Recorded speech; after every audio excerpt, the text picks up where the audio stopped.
We talk about this being your second summer league. What have you learned from last year's summer league, some of the D League you had this season coming into this year? You just learn little things about the game, little tricks of the trade that, a lot of guys, listening to Jameer Nelson and those guys, and even in the D League, listening to Chris Wright and Jermaine Taylor and those guys, I've just learned how to carry myself as a professional and how hard you got to work to stay consistent. You got to get up your shots, you got to work hard, you got to get in the training room and get your treatment.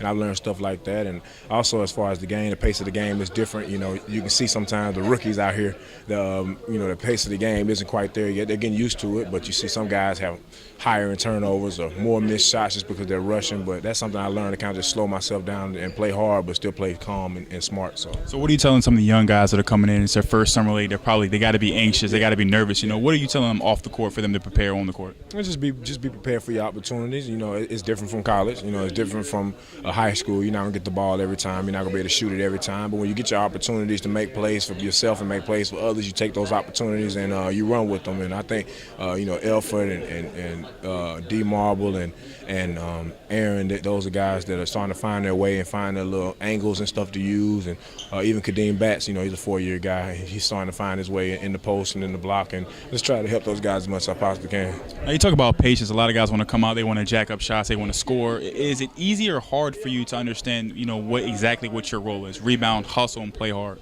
Yeah, it's tough. It's tough.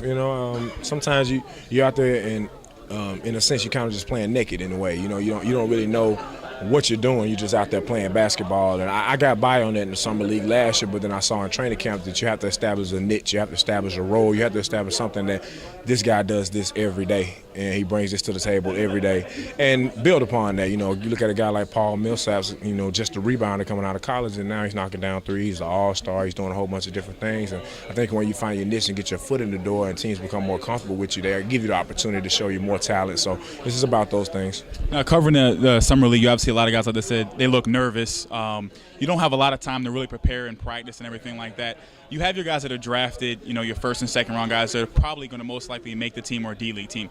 How tough is it for some of the other free agent guys to be seen knowing they might only play 7 or 8 or 9 minutes a night? It's tough. It's tough, but it's about the relationships. It's about developing a relationship with the team. You never know when they might call you for their D League. You never know when they might put a good word in you for an overseas team, or you just never know. And you're not just, when you're a free agent, you're not just auditioning for the team that you're on. You're also auditioning for the other 29 teams, as well as a handful of great overseas teams here as well. So it's just finding your niche, finding what you can do, even if you're only in there 7 to 10 minutes. Little things that they see and they saw taking charge or whatever. They're gonna tell somebody, hey, this guy, he didn't play that much, but when he came in there, he showed that he can do this. He showed that he can do that. And I think those are things that can separate you from everybody else. Absolutely. And you obviously just want to make a roster, but how do you feel about the Magic organization, and how do you feel like you might fit in with this team?